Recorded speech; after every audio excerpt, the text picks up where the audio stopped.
Give us any chance, we'll take it. Read us any rule, we'll break it. We're gonna make our dreams come true. Welcome to Night After Night, a podcast about 8 seasons in a row. I'm Mr. Fernandez, and... As you can see from my name tag, I'm Chris Drywardna. Hello. Do you have your toilet paper carnations? This is Whatever Happened to the Class of 56. It's from Season 7 of Laverne and Shirley, written by Paul A. Roth, directed by Phil Perez, and I'm guessing that Chris has some facts about them coming up. I do indeed, especially about Phil Perez, because I think this might be the second of 3 episodes. He's got one more next season, and we'll cover it a little bit. I actually left out, unfortunately, some information on the last time he popped up, so we have some additions to that. And we also have a bunch of actor notes today, so yeah. We have a lot of actors going on in this episode, and some returning faces. Used awkwardly, but returning faces nonetheless. This is what the episode's about. Laverne, Shirley, and Carmine are preparing to take a bus back to Milwaukee for their 10-year high school reunion. When they arrive, they're shocked by both the appearance of Terri Buttafouco and their friend's servile manners. It turns out that Lenny and Squiggy, who aren't in attendance at the reunion but have written letters home to their friends, have lied about Carmine, Laverne, and Shirley's LA prospects. They claim that the girls are dating Paul Newman and Marlon Brando, and Carmine is making big moves in Las Vegas as Engelbert Ragu. Mostly to get out of their own appearance at the reunion, claiming that they're negotiating contracts for Carmine. As the words pile on, the girls find themselves stuck between telling the truth and allowing their friends to lavish attention on them under false pretenses. Will they pick the truth or a lie? What do you think of this one? Well, just like what I expect if I had my own high school reunion. I was homeschooled during my high school years. Yeah, that was a disappointment. Yeah. The problem with this one is it ignores so much Milwaukee history. It does. It uses it very selectively, I find. Yeah. Do I believe that Laverne was making out under the bleachers with a bunch of guys? Yes, I do. Do I think that she basically used the study hall as a tunnel of love? Maybe. She kind of, had at least some kind of compunction until, around, season 4. Mm-hmm. But we saw Terri Buttafouco in season 5. We saw that woman. We knew what she looked like. Sorry, go ahead. Terri Buttafouco, I'm trying to think, because we saw her for sure. Bad Girls, you're right. You're right. Right, because I was thinking, I keep thinking of tag team wrestling because she had such a big, memorable role in that, and that was season 3, right? Yep. But we definitely see her in Bad Girls. Yep. And she does not look like that, and it's only supposed to have been 5 years. Yep. So, and the girls haven't physically seen her in the flesh in roughly 3 years, allegedly. Because we get a time skip, and all of a sudden there's a Cowboy Bill's anniversary this season. Yes, we're coming up on that as well. Yeah, it's.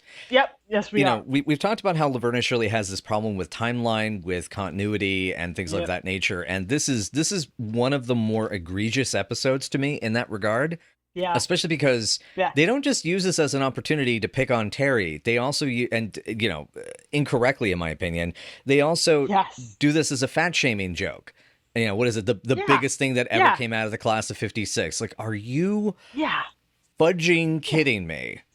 Are you, I'm trying to be clean about this, but I want to punch whoever wrote that line. The problem with this is that we literally just saw Terri. We know what she looks like.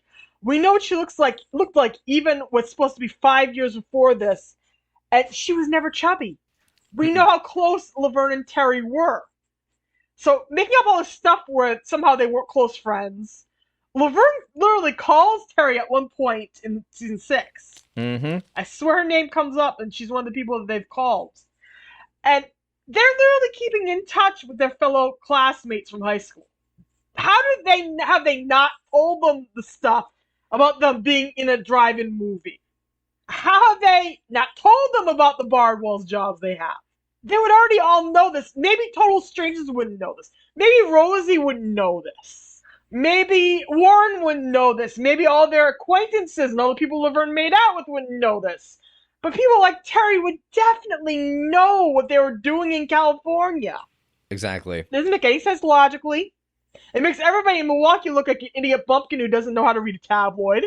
And then it turns the whole reveal into a kids show pathetic, oh no, I'm so sorry, pathetic whiny little, just, oh my god, I hated it so much. You judge us for not having kids and being single and poor. Right. Like half of them are. By the way, I'm glad to know, however, we'll get there, that Warren got married, apparently. Is that a marriage? Because with him.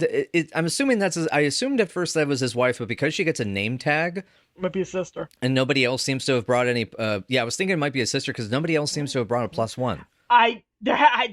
we don't even get to see Ogden. We don't even get to meet Ogden. I know the proctologist. I know we so desperately wish we could meet Ogden. Yep. Because God, like imagine if Ogden, we have him introduced, and it's one of those, he is totally frumpy, he's a dork, and Laverne wants to laugh about it, but he showers Rosie with so much affection and so much caring and kindness, and he's not overbearing, he's like giving her room, and it's like, wow, it's not about what it looks like, it's about what it really is, which is the whole point of the end of the episode anyway. Now, there's so many other options they could have gone with for something this colossal of an idea that they've been building up to this entire season, mind you. And this is it? Yeah. Because this reunion is foreshadowed multiple times. It only hurts when I breathe. We hear about it. And this is what we get. And in a way, it's great to see Rosie. It is great to see Terri. But at least give your fans the dignity of realizing that they know how your continuity works. Exactly.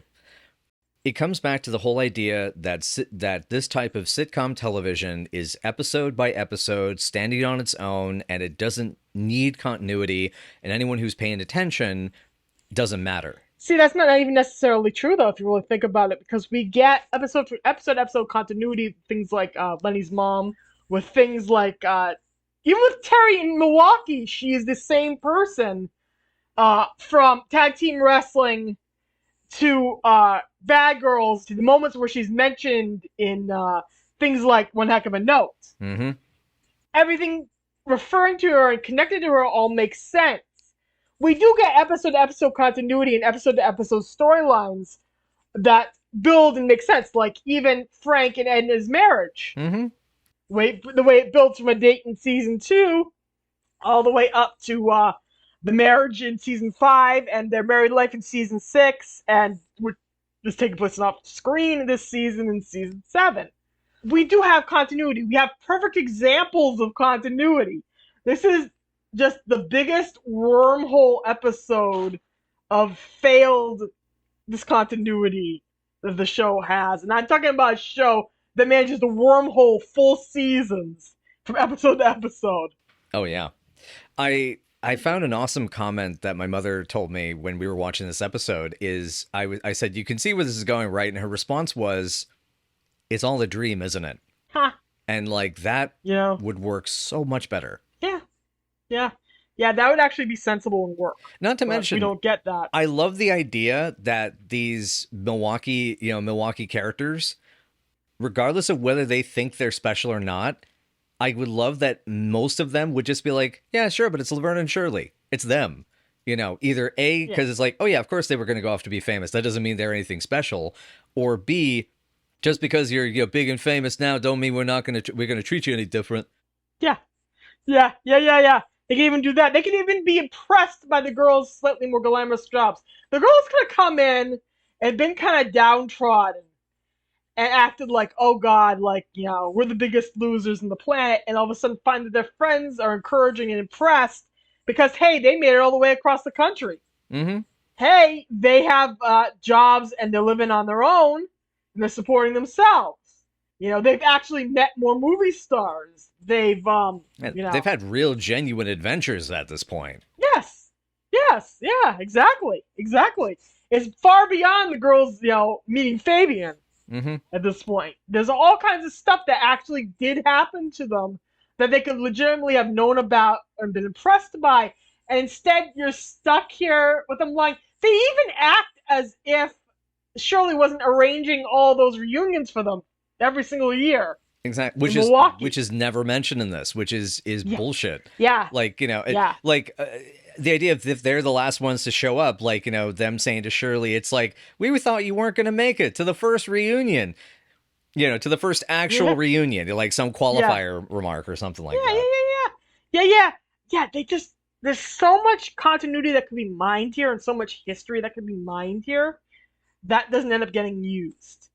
And I think that a lot of people, for some reason, are very fond of this episode. A lot of fans of the show are very fond of this episode. And the reason why, I think, is because it's a return to Milwaukee. We're back in Milwaukee. We see familiar Milwaukee characters. Without realizing what does to those Milwaukee characters, what does to the continuity of the Milwaukee episodes, and what does the continuity of even the currently airing Ben. Currently, you know, being watched California episodes. It's just a mess. It's a mess. It's very messy. There are funny moments here, sure, but there's nothing that, you know, stands out or brings it home to me. The fact that the boys aren't in this episode, but are heavily referred to and are the spanners in the work, so to speak, that's also another like point against it. The episode needs them. It really needs them. It does, because it'd be the idea of the boys already being there and spreading all these rumors would also make the reveal a lot better. And I hate that the whole like morality of at the end is, you know, it's like, well, all of you would have done the same thing. And it's like, no, there's at least a few of those people in that group that wouldn't have done it. I actually can't see Warren, Mr. Eraserhead, doing that. You know, like, everyone thought you were an astronaut. It's like, he is, I think, self-aware enough that he'd think to himself, I mean, that's nice, but I wouldn't, you know, just go with the lie. It's ridiculous. I mean, clearly he wants to be an action hero. Yeah. He doesn't want to be an astronaut. Yeah. Definitely. Yeah, I love that Carmine, however, is absolutely reveling in this whole thing. Well, he's got Carmine loves it. But Lynn Marie Stewart is, you know, hanging on his every word and his every appendage. Yeah. Hi, Lynn Marie Stewart. Once again. She's really good in this. She's good in this episode, and I love it whenever the show uses her. Yep. It's the 6 of 7 appearances. Miss Yvonne. Yeah, Miss Yvonne, yes. This is the 6 of 7 appearances of the great Lynn throughout the series, actually. And yes. I love that she pretty much plays a completely different every single time. And them putting her in here for a Milwaukee set episode was really fitting. But yeah, actually, to be honest, it's one of my favorite of the Lynn Marie Stewart appearances, to be, you know, all things considered. As weak as this episode is, she kind of lifts it up a little bit. Because even after finding out they're all a bunch of bums, you know, just struggling to make it in California, she pretty much still wants to bone Carmine, which, you know, that's fair. Many of her characters do want to bone Carmine. That is a recurring theme. Yeah. Throughout her characters' appearances. As we all know, she was Cindy Williams' best friend. She's probably still Cindy Williams' best friend. And my favorite appearance of hers in the show is definitely Sister Sarah of the Salvations. She just eats every inch of that part, and it's so great. It's always going to be Sister Sarah for me. But, yeah. So our beginning here, let's go back to the beginning, which is a beautiful place to start, apparently. Shirley's grand speech as she's playing for the reunion, where she blurts out that they're full of bus tickets. There's nothing to do but wave at the cows while Shirley jiggles on the bus. Well, yeah, but nothing on them. Yeah, jiggles. Nothing on you, jiggles, Cheryl. And the glowering look from Cheryl in response to that is great. Hey, there are boobs. We see the boobs. The boobs exist. Be a little more generous, Laverne. And of course, we learned that Laverne was making out with guys in the study hall, under bleachers, everywhere, on top of Shirley, if possible, as we know is canonical. I love the impression Laverne gives here that she's trying to be an adult, but she will still kill Rosie if she needs to. Yeah, if she looks at me cross-eyed again, I'll swing her by her red hair and bop her. Yeah. Fight is my note. As it should be. As absolutely is as it should be. I will say also, you know, like this was a sign to me that there was something off about this episode from the go, is how much the barbs between these two are really sharp. They're the cutting remarks at one another already kind of spell doom for me, because I noticed when this show has to go for mean humor, it's lazy bullshit. Per Michael, apparently, Penny would usually be the one to reel back the humor if it got too mean. In this episode, and I think in Helmet Weekend, the girls are really a little bit too mean with each other. It's also a little bit in Ski Show. Oh, yeah. No, it's actually quite a bit in Ski Show. Yeah, we're going to get to that. Yeah. Oh, yeah. Yeah, it kind of feels like Married with Children style, I hate you, but I love you put downs, which isn't the girls. It may have been what Penny and Cindy were going through behind the scenes at that time, thankfully, you know. As we know, they had rough spots, they had good spots, they got over it. But they might have been fighting at that point. There were all these rumors that during season 7, the reason why we get so many episodes that are focused on the guys, and why we get so many episodes that are just one of them doing something solo, is because they were fighting backstage and they couldn't stand to be around each other during that season. I mean, that's the rumor. It would make sense, but at the same time, it also could just be they were busy. They were moving on to other stuff. Yeah. I mean, Cheryl had to be, Cindy had to go be off in the movie The Creature Wasn't Nice. A classic, a bona fide classic. At this point, Cindy was also planning her wedding to Bill Hudson. We'll get to Bill Hudson next season. Oh, we're going to get to Bill Hudson next season. And we're going to get to the havoc he wrecked on the show. Per Penny. And per Cindy eventually herself said this. And Gary. And several writers that I've talked to. We'll get to this. But at that time, they were engaged. And he was in the middle of finalizing his divorce from Goldie Hawn. And as soon as he did that, the two of them got married. But that's what was happening in her life. Penny was processing her divorce from Rob Reiner, which had happened just like a year before at this point. So there was a lot going on. She was looking to get into directing movies, moving to New York. So a lot was going on. So it could have been anything. It could have just been the writers looking for different things to write, or different directions to go in. They also, I think, they're trying to explain this whole idea. There's always someone lower than us, because that's the thing that really pops out from this scene. And I know I made the comment to you about it's very Travis Bickle, and. For those that don't know, on the commentary track, Paul Schrader describes that the reason Travis Bickle has racist overtones in his behavior and his perspective is because of the fact that as long as there's someone lower than him, he's able to feel confident and secure. It's a sign of his insecurity. And that is the sense I get from this, is not that they're racist, but the idea is that there always has to be someone lower on the totem pole. Yeah. It's going by a hierarchical system, which is very... I get what they're trying to do, but they don't even make it feel like, oh, well, everybody's equal. Everybody has their own problems at the end. It's more about like, well, we could just resolve it by hating on somebody else instead, which is, I don't like. And then this is where they decide to fat shame Terri Buttafouco. Yeah. And by the way, my note about Terri Buttafouco is that she is a beastly wonder that deserves respect and love. Also, by anyone's judgment, she was never fat. It not only is mean and cruel and fat shaming, we get mean, cruel, fat shaming stuff coming up when Warren re-enters the picture, but it's nonsensical. We remember what she looks like. It drives me crazy that they're trying to bend history like we're all dumb, and we're not dumb. And they usually have more respect for the audience than this. People will argue with me on that topic, but I believe that they have more respect for the audience than this. Agreed. I will firmly state that. But yeah, God, that justification, by the way, was Gary's reasoning for why he didn't want the girls to seriously date Lenny and Squiggy, that the boys had to be lower on the totem pole than them. Oh yeah, fuck that shit. Fuck that shit. And also the text proves he lied, and we do get canon, and that's entertainment. So, like... It's also in universe canon, but it's some form of canon. Oh yeah, it counts. It counts. Counts in horseshoes and hand grenades. In some version of continuity, Carmine, Shirley, and Laverne and Lenny are together. Of course, Squiggy's dead, but, you can't have everything. Tragically. But anyway, so then we get the great Ragdini coming in, accepting this award. Yeah, pretending he is Karnak. Karnak to Carmine. I love that Boo Boo Kitty is coming. Of course. So we don't get to see him at the reunion, which sucks. I'm surprised Shirley's bothered by Rosie. Shirley has never said out loud that she is bothered by anything Rosie has done. We know that she is bothered sometimes, but not to this degree. So that I found intriguing. And my notes on the Terri stuff is beg to slap and fight the hell in all caps. Carmine gets a big applause. I noticed a Happy Days level reaction. Yep. Sorry?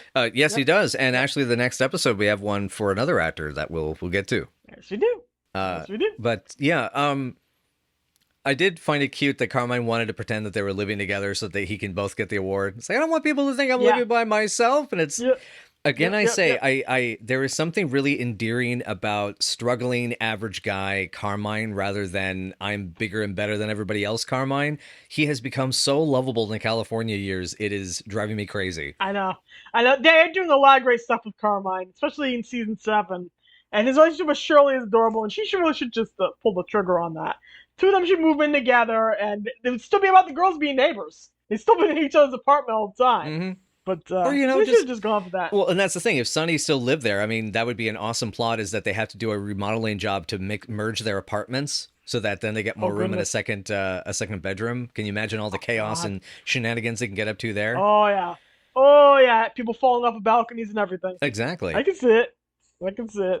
All of a sudden, the boys didn't go to their own high school graduation, which we know is I can believe. We can believe, except for the valedictorian remark. Yeah. Cindy's on the record that Squiggy was the class valedictorian.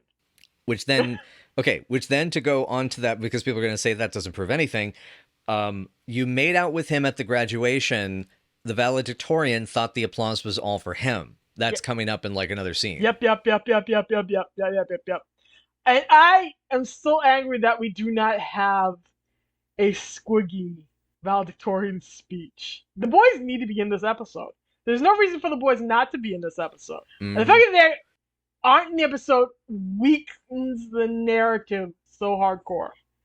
Because it turns out that they're the ones making mischief, but they're making mischief off screen, so they don't even get it comeuppance. It's just annoying. Yeah, so there's no catharsis or to the conclusion here. Yeah, no payoff. Nothing. Yep. Nothing. But yeah, I'm just imagining a Squiggy valedictorian speech. Esteemed motherfuckers in the audience. And they turn his mic off immediately. Yeah. Or, esteemed mothers and fuckers. It's something you hear. You just mothers and fuckers. We gather here today to honor the brightest star in this class. Is me, Squigmon. And now, all of you morons try to look up to me, you should all remember to try to follow in my example. Thank you. That's like, and Lenny's just applauding. Lenny's just applauding. Yeah, it's like, he's so smart. I love him so much. I'm so proud. But look at the camera.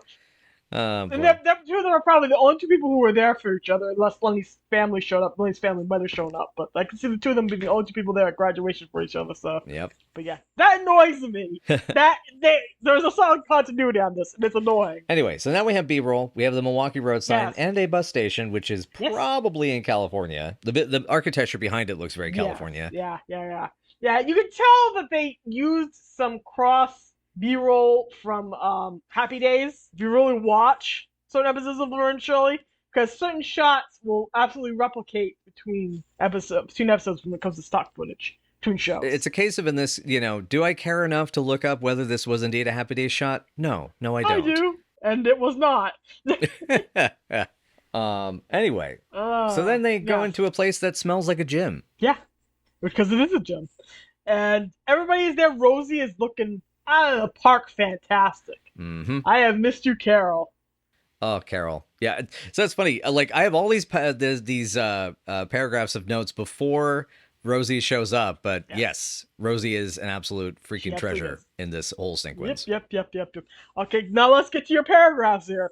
Carmine had to have been popular. Yeah. He was on the football team. Yep. Like, he had to have been popular to some degree, where he was the big man on campus. I could see the girls not being as popular except for Laverne, who was popular with the boys. Not to mention, they would have heated up when they heard Carmine's name, because the dude was singing at the Pizza Bowl for years. Yeah, exactly. They know these people. They act like they never saw anybody from high school after they graduated, and we know that's not true, because they were in the same neighborhood for years. Oh, totally. And years. And the reunions. So it's like, it's ridiculous. It's just treat your audience with respect. I'll say it again. And our hearts are full of you. I mean, our hearts are full of seeing you so full. It's so great. The way Cindy handles that is really, really amusing. It's a really good job. Also, is anyone else disgusted by the special batch of milk and Pepsi just for Laverne in the punch bowl? Because that would absolutely curdle the milk by this point. Yeah. Well, unless they keep it on ice. They could keep it on ice. If they keep it properly chilled, it probably won't do anything. But if they're just leaving it out there, yeah, it's going to go bad really quickly. Just nauseate everybody in the room. But yeah, my note, fuck off fat shaming at the line. The Terri we know looks like a plow horse with lipstick. Judy, Judy looks gorgeous. So fuck you, show. Fuck you in the ear. Like, it makes no sense. It makes no sense. Nothing they say about this character makes sense. It's as if we're meeting her for the first time. We saw her. We know who she is. Yep. Stop driving us nuts. But at least she can still pick up Laverne. She doesn't have the pain reflex, which is a cute detail. And she forces them to kiss when she gives them the big squish. Yep. One of the many kisses the girls commit upon celluloid. Yep. Although this one was not necessarily intentional. Yeah, it wasn't intentional. But go, Terri.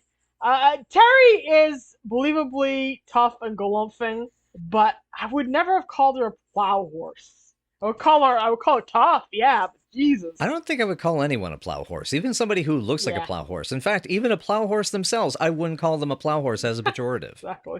Exactly. And then, of course, Laverne's making out with guys under the bleachers. Yep. Poor Frank at graduation. The table for guys that made out with Laverne, they even started a club. The only payoff to that bit is, Laverne, somewhere in you lies a cheap novel. Yeah. That is a great line, and that is the only good line and worthy line that comes out of this entire situation. Because man, Jesus, yeah, it's like let's press the Laverne likes to have sex button, and then press it super hard again,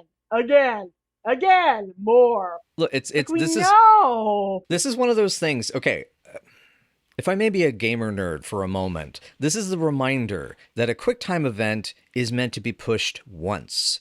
Not ... That is a different type of QuickTime event, and it is also a lesser type of QuickTime event.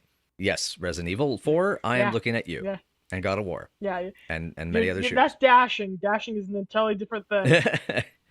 But yeah, it's the whole thing of just hit once, don't if you belabor the joke, then no one's gonna find it interesting. Anyway, but now here's Rosie. It's been more than 1 year. Have I gotten one letter, one postcard, one phone call? Nothing. Laverne, how could you hurt me this way? I love that she approaches her like a mob boss who's annoyed that her tributes have not been paid. It's fantastic. Which, that makes me wonder. Did Ogden get involved with the mob at some point? The Milwaukee mobsters? Possibly at this point. Yeah. I can see him doing that. Just sticking his hand up people's butts and doing that for favors. For special mobster favors. Mm-hmm. It's like, hey, you want to make sure that colonoscopy goes well? You pay me a little scratch. Just a little scratch. Just a little bit. My wife Rosie, she wants a little. She just wants to have a nice new fur coat. You know what I'm saying? Rather fittingly, by the way, we'll get into actor notes and such. But Carolina White playing Rosie Greenbaum here. This is interesting that this appearance on Laverne and Shirley is just before she jumps into a handful of 80s grindhouse pictures, including two that have Linda Blair, actually. Yes. She's in both Chained Heat and Savage Streets. Yes, she is. Badass. Queen. I was just thinking about Savage Streets, ironically enough. Yeah, I need to watch that movie finally. I've seen parts of it. You haven't? Yeah, but I haven't. Yes. Yeah, I know. No, there's a lot of Linda Blair schlock that I have not caught up on. I think the schlockiest Linda Blair movie I've watched is Exorcist II: Heretic. Have you seen Hell House, right? Hell House is what I'm thinking about. I have not seen Hell House, and also I forgot I did see Chained Heat. I've seen Chained Heat. Actually, I've seen a print of Chained Heat. That movie's fucking awesome. Yeah. Anyway, but yeah, the super fitting that Rosie is in this sort of mob boss. It's like, why haven't you given me tribute? But at the same time, I love that she's also fallen over herself. I'm gonna burn these clothes to Fazio. It's a good call. You're totally right. It doesn't look good on me at all. It's great. I know. She's so great. She is so great. She's living every inch of this. This is as close to begging as Rosie will ever get. She did get a little teeny bit close when she was scrubbing the bathroom with her toothbrush. Mm-hmm. But this is as close to begging as she'll ever get. fun. Because Rosie's idea of begging is almost, but not quite, servile. It is. Not quite entirely. And there. Moving on, then we have Shirley saying, "Oh my goodness, it's Timothy O'Brien. We used to touch pinkies in church." And she leads herself by the pinky towards him. Which is sweet. It's very sweet. And then this whole turns out to be dirty. Yeah, Timothy just sucked the pinky. My mother had to exclaim, "Oh!" So gross. Your mother is correct. That is disgusting. Oh God. And the bit about nuns. So then we have Carmine show up with Lynn Marie Stewart, and I got a lock of his hair. I hope that's all you got. And that's when Laverne pulls out the hairspray, and I love that she's saying just spray it in her face, but it's also like, Laverne, don't make Shirley set somebody on fire. That's impolite. At least not at the reunion. Do it elsewhere where there's no access to a fire extinguisher. Oh yeah. Avoid all open flames when you're at a reunion, especially like in the 60s. There's so much hairspray going on, or should be, at this point. Now people are starting to relax and go more natural since this is the mid-60s verging onto the late 60s. Such as Todd, see also Todd, the hippie. Peace, man. Peace, man. Don't trust anybody over 30. And then Carmine's the thing of, I was just giving her, she just gave me a ride, and Shirley's remark of, unless it was a ride straight to the convent, don't bother with the explanation. Damn. I'm sure she gave him a ride. Wink, wink. Yeah. Wink, yep. wink. This feels like it's very much test driving Married with Children style humor. Yeah. Roughly about 4 years before the show debuted. I think it debuted in 86. I think so, yeah. So we're about 4 years before it debuts, because I think we're in 80. It should be in 82. We are in 82. First episode air date of Married with Children was 1987, but they probably shot it, I would assume, in very late 86. Okay, so I'm not too far off. But it feels like this is very much a test drive of that kind of humor between the put-downs and the insults here and the tone. Mm-hmm. And the riding jokes and everything. It feels very much like we're trying to edge into that kind of humor, which will soon take over the airwaves sitcom-like. So we find out about the boys' lie here, which is mildly clever. It's a mildly clever way to get out of having to hang out with these people. I love Engelbert Ragu. It's a great name. It's a very Squiggy and Lenny kind of name. Mm-hmm. But, the fact that everybody buys this either shows that they don't read, like I said, they don't read tabloids in Milwaukee all of a sudden. Which doesn't make sense because Rosie then mentions the Marlon Brando story. Yeah. They should know who Brando and Newman are dating at this point. Mm-hmm. I'm sure it's all over everywhere because Brando could not keep his personal life out of the papers to save his life. Mm-hmm. He had a huge custody battle probably going on around this time. He was constantly bed hopping. He was Brando. That's what he did, allegedly. Mm-hmm. He had many children. Yeah, my whole thing is it's cringe comedy, it's bad sitcom, it's a waste of talent, a waste of potential, and embarrassing bullshit. Like, there's a way to do good sitcom. We've seen Laverne and Shirley do great sitcom. We have some coming up in another couple of episodes, even. Oh yeah. That said, how happy are we that we see Carmine getting slapped by both the girls one after the other?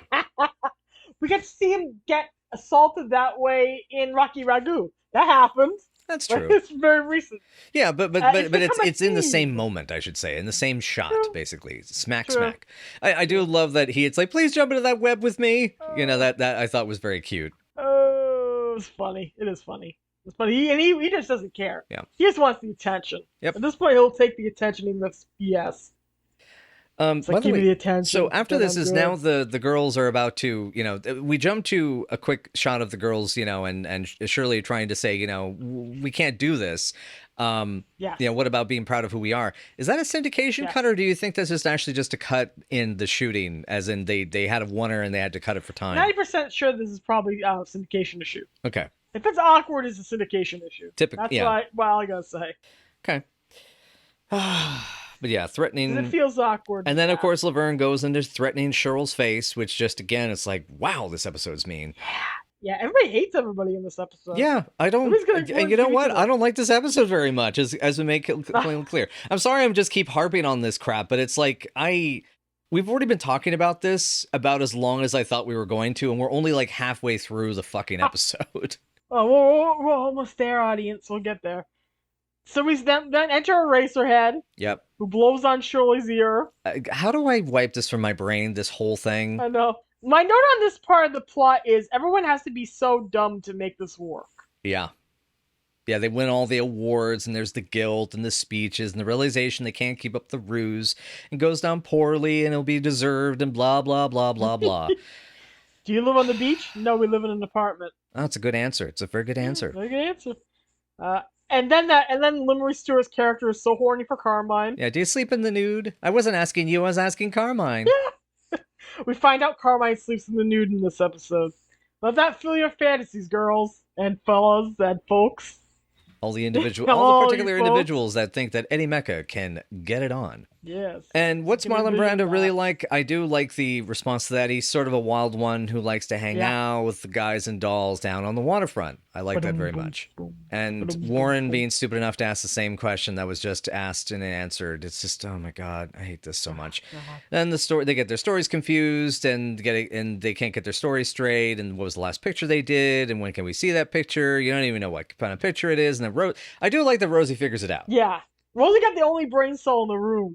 Pretty much. And I do enjoy that the Tahiti story thing. I wonder, I don't think it can't be referencing Burn, which was the film Brando did for Guillo Pontecorvo, but I would love if it was. Cause, the reason I say it can't, by the way, is because it's off by a few years. It would be, because I think they shot that 2 years later. That was actually like that was apparently pretty rough, because I guess it was hard to shoot in Colombia, and so Brando complained until they went and shot the rest of the film in Mexico. Oh, gosh. But anyway... it comes out, it's embarrassing, it's lame, it's boring, and it's boring. I mean, that's the thing. This whole reveal, all of this, I don't want to watch this episode ever again. My notes only goes, don't make me watch it, don't make me watch it, turn it off, turn it off. Turn it off. I made a note, Terri just retroactively degraduated them. There's some hijinks. Yep, at least we get a reference, the callback to Wonga Wonga. Yeah. Like, that's it. Yeah. Nobody saw that movie. Like, seriously, they didn't call anybody home and talk about this movie. Seriously. I loved former classmates' next lovers. Like, Jesus. You probably went all the way with any of these people, Laverne. We're writing that history, too. And I love the notion that Laverne was supposed to be canonically in touch with these people. I know that she's in touch with several classmates and full of shots employees. Mm-hmm. So it makes absolutely no sense. None of this makes sense, and it drives me crazy, and I hate this episode. Except for the one punchline. Yeah. Who squealed when I cheated on the typing final? Yeah, that one was funny. That's the only funny thing, and it turns out to be Shirley, of course, is Shirley.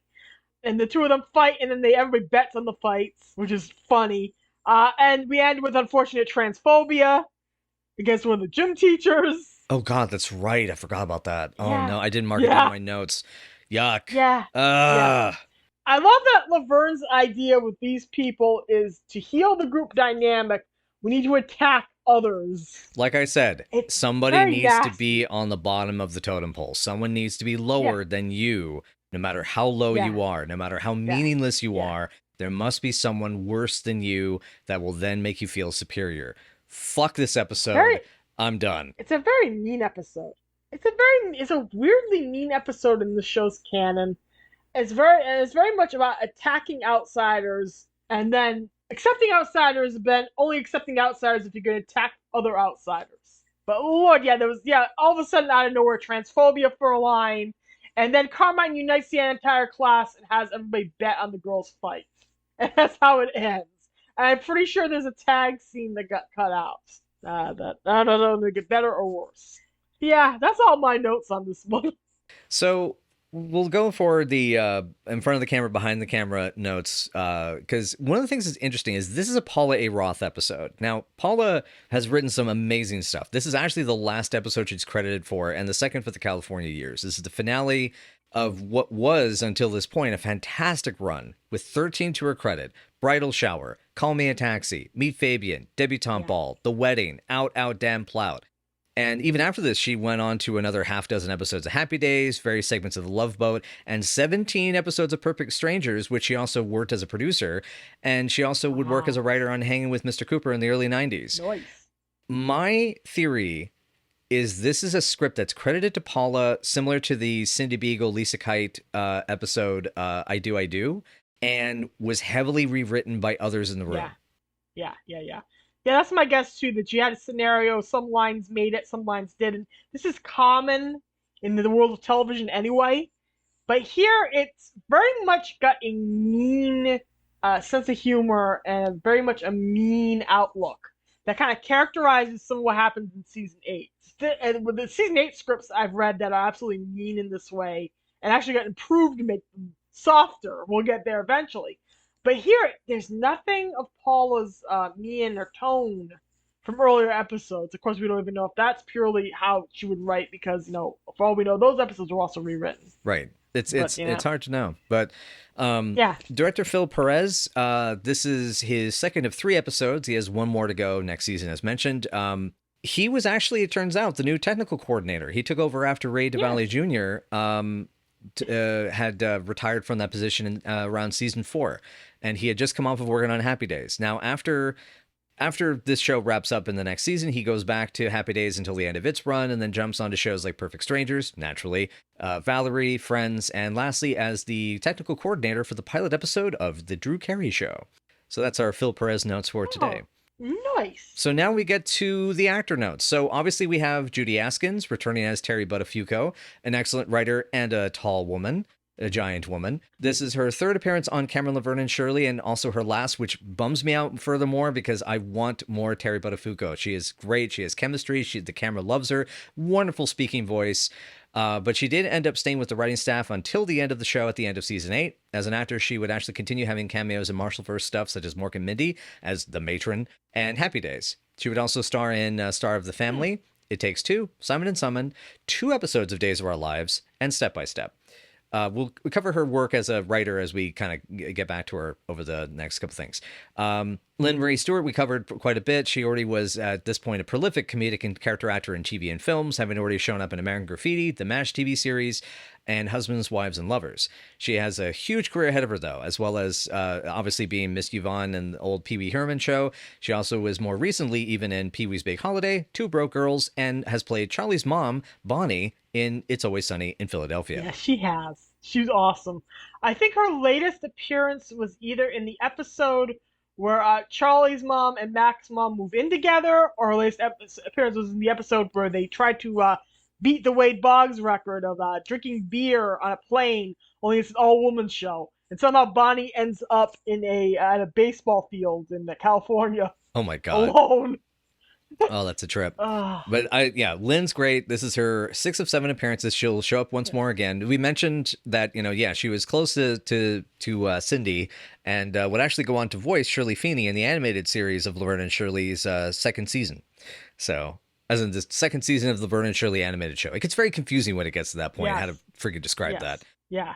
Oh, I can explain it. The reason why Cindy voiced her own character and Penny voiced her own character on the animated show. The two of them did that for the first season. Then what happened was when Cindy sued Paramount and Cindy left the show, that also affected the animated show in the second season. So Lynn Marie Stewart took over for her. Gotcha. Yeah, that's what happened. Yep. Makes sense. Yeah.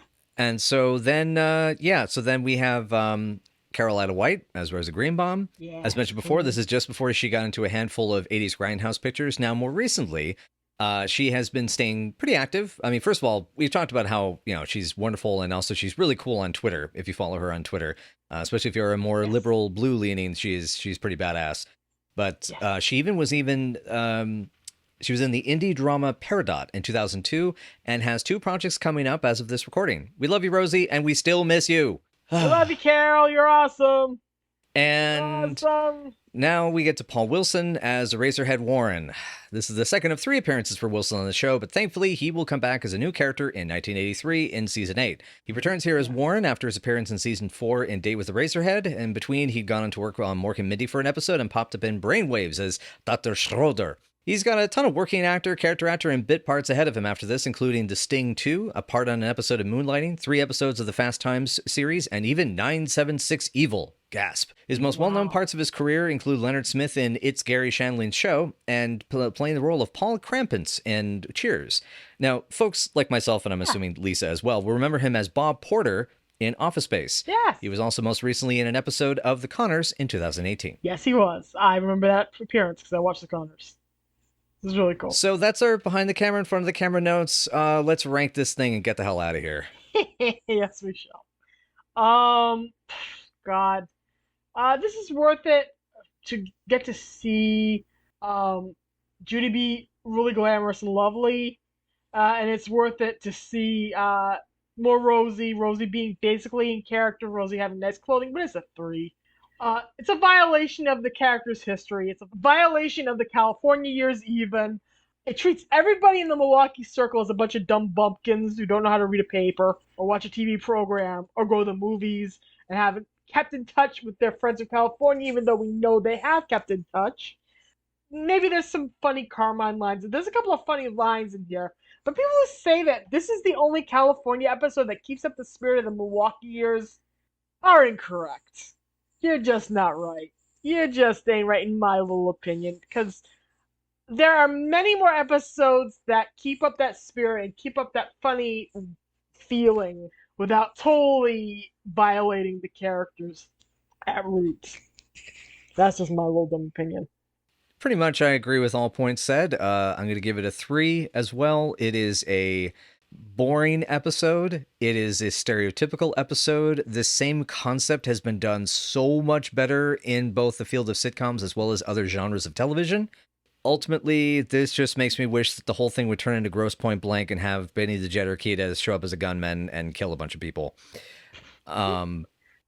Yeah, it's a 3. Okay. Well, we're on a bit of a time crunch as we're recording today, so I'm gonna just get us out of the way here. So we have a bit of our post-amble about what's coming up next, as well as other information on where to find us if you'd like to keep track of us on social media. I doubt anyone who liked this episode and wanted to seek out this review of this episode is going to find this very enlightening, entertaining, or very interesting. And anyway, so we'll be back with a little bit of post-amble and see about what's coming next. I don't know. It's just the seasons are changing. It's getting a little chilly, but we'll see where things are at. So quick word from our sponsor, and we'll be right back. All right, everybody. So thank you so much for joining us for Night After Night. That was a bit of a rough one, but hopefully we have some higher peaks to get to next time. But if you would like to know more or talk with us about Laverne and Shirley, the show that's about 8 seasons in a row, then you can find us at Night After Night PC on Twitter or Night After Night Pod on Facebook, WordPress, Tumblr, Patreon, YouTube, or wherever good podcasts may be found. So Lisa, yeah, I feel like we really need to get out of the house and get a vacation. It's getting kind of chilly. You want to go up somewhere? Sounds good to me. The girls hit the slopes with some snow shenanigans, but things get dangerous, so they end up stuck on a ski lift. This is Ski Show. Oh, ski lift. So it's going to be that horror movie. What was it, Frozen? Where the people are stuck on the chairlift? I literally referenced that in my notes for the episode. Same brain. Dear. Checks in the mail. All right, cool. Well, join us next time, folks, and we'll be hopefully less grumbly about the next time. Yeah. Bye, y'all, and for heaven's sake, if you go to your high school reunion, be sure to tell the truth about yourself. Or at least if you can lie grandly. Tell them that you have a podcast that over 100 people watch. They'll be impressed. Bye, y'all.